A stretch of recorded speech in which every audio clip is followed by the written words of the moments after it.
Am I the butthole for refusing to teach my cousin how to play the piano and calling her parents cheap? So, first things first, I, female 17, do not know how to play the piano. Never took a lesson in my life. My father was a musician, so I have plenty of musical instruments in my house. They were mostly taking dust after he died 10 years ago, so I started playing them.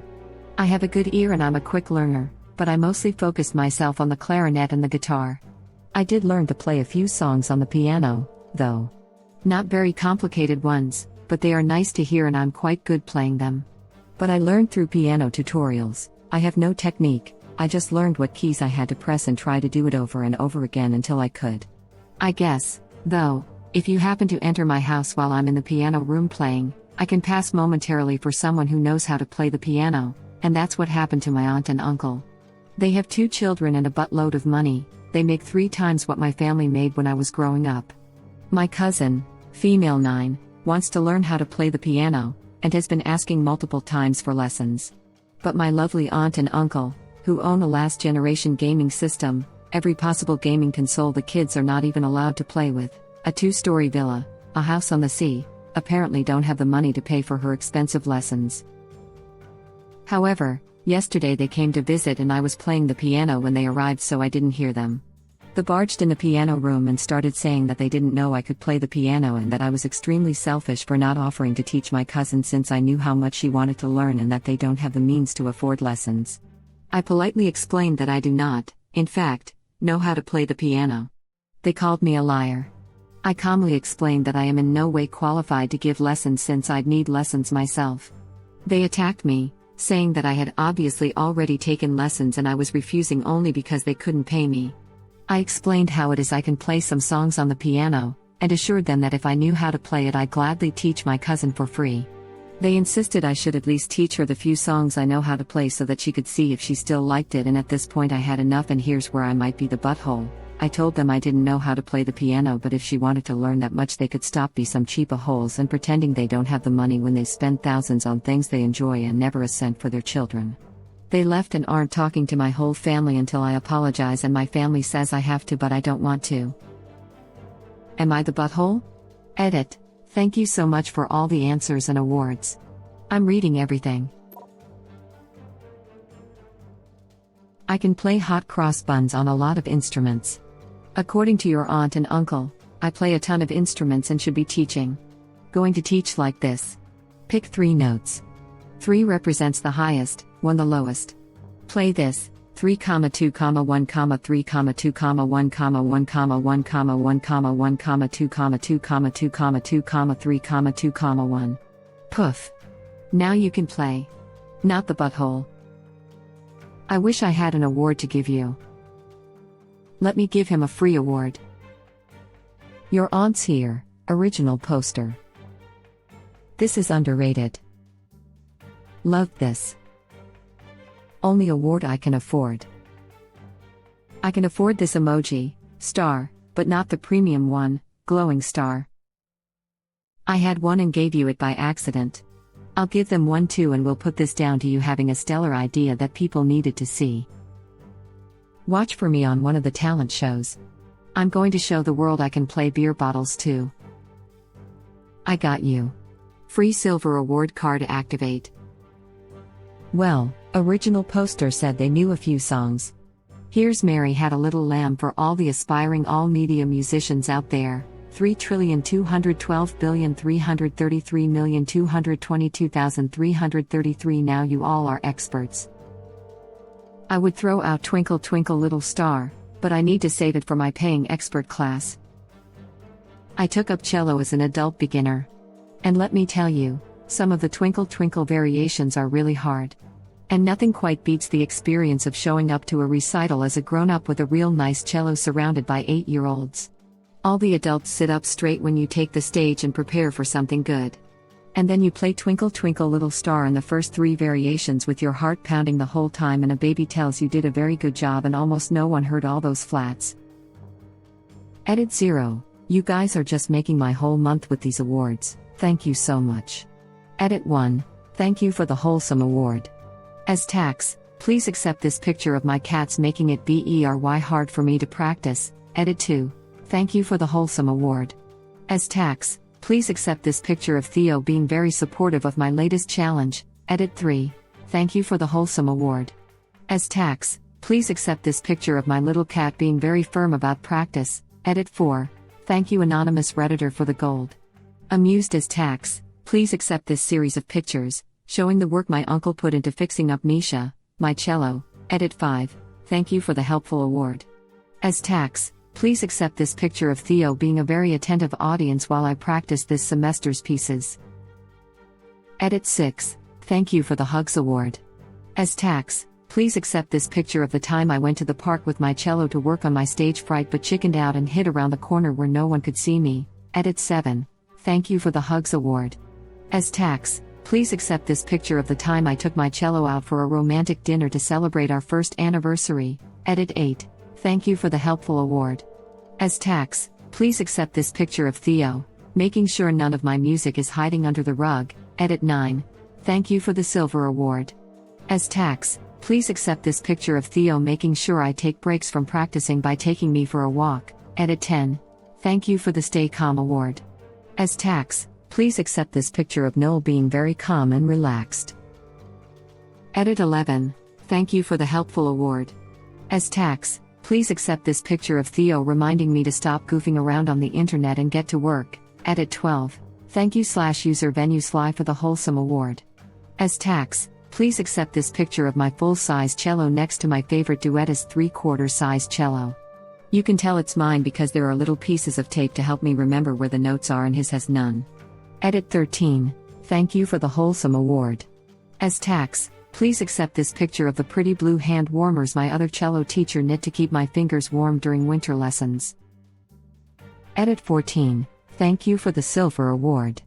As tax, please accept this picture of the time my cello teacher, during a Skype lesson, asked me to remove the cat from the room, and not only did Theo refuse to go but he stared into the camera with this quite offended look the whole time. Edit 15. Thank you for the silver award. As tax, please accept this picture of Theo sorting through my cello music. Edit 16. Thank you for the wholesome award. As tax, as requested, please accept this picture of my boyfriend's cat, Nellie, who isn't sure if she approves of this whole cello thing at all. Edit 17. Thank you for the Take My Energy award.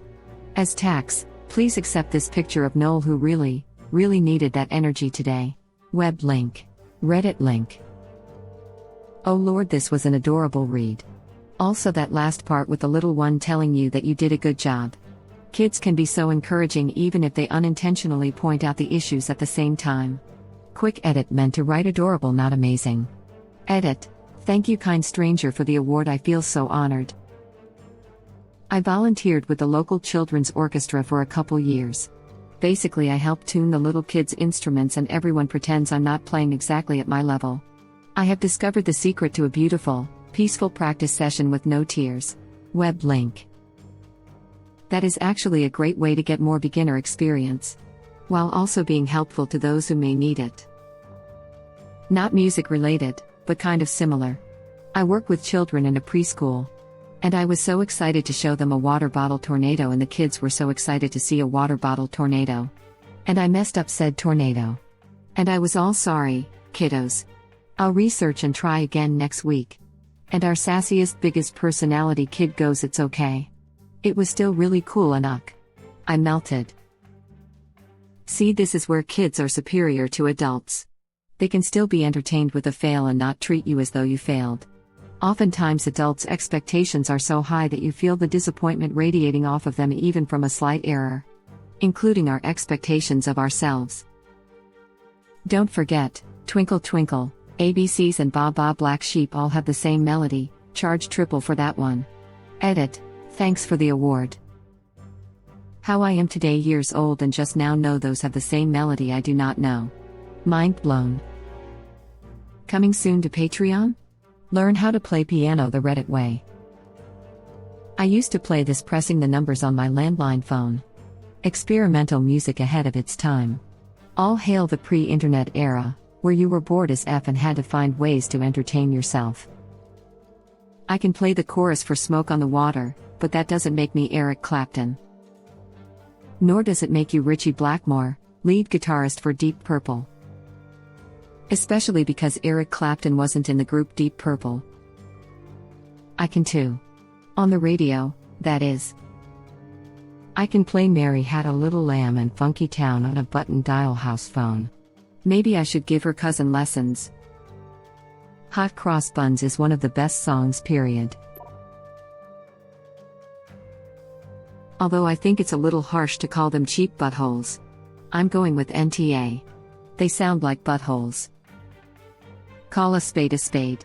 They brought the aggression first and way harder. Call a spade a spade. Not a big fan of the origins of that one, Chief. Edit. The idiom originates in the classical Greek of Plutarch's Apothemata Laconica, and was introduced into the English language in 1542 in Nicholas Udall's translation of the Apothegms, where Erasmus had seemingly replaced Plutarch's images of trough and fig with the more familiar spade. I'm just not the biggest fan of Plutarch. You don't like gardening? Was mostly making a Plutarch joke, but yes, am I the butthole doesn't like that kind of comment. See you in a few hundred more downvotes laughing my butt off. It's okay to just say you don't like gardening, you know. While I applaud your decision to avoid terms loaded with racist connotations, the phrase call a spade actually predates the use of the word as a slur against people of African descent. As explains, the term made its way into English in 1542 and refers to the gardening tool known in North America more commonly as a shovel.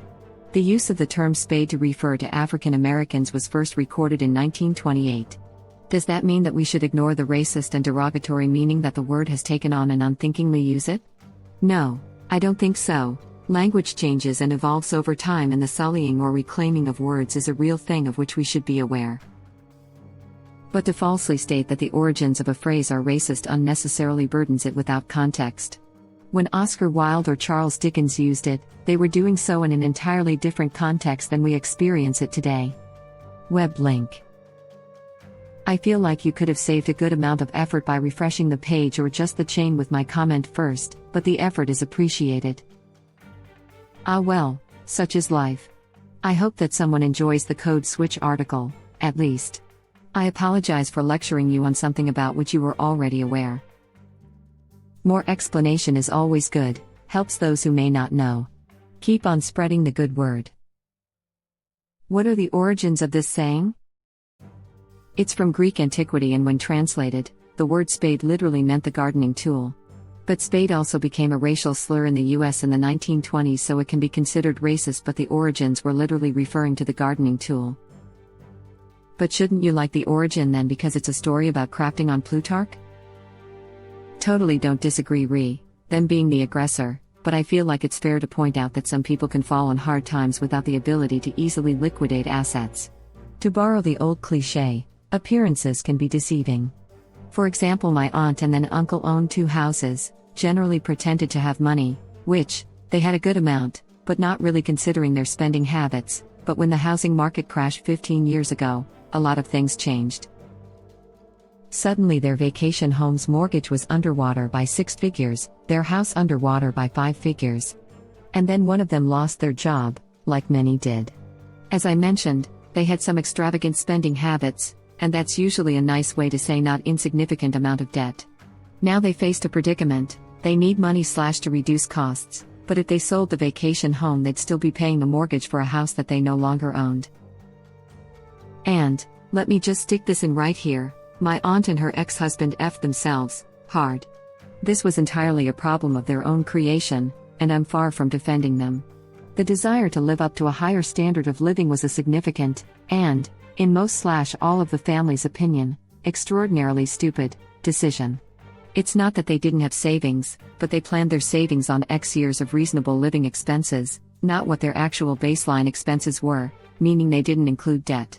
There, again, stupid logic was that they put enough down on the second house that they could short sell it at a loss and still pay off the mortgage with cash left over, a reasonable conclusion, if you didn't think it possible for the house's value to drop $200K plus, practically overnight.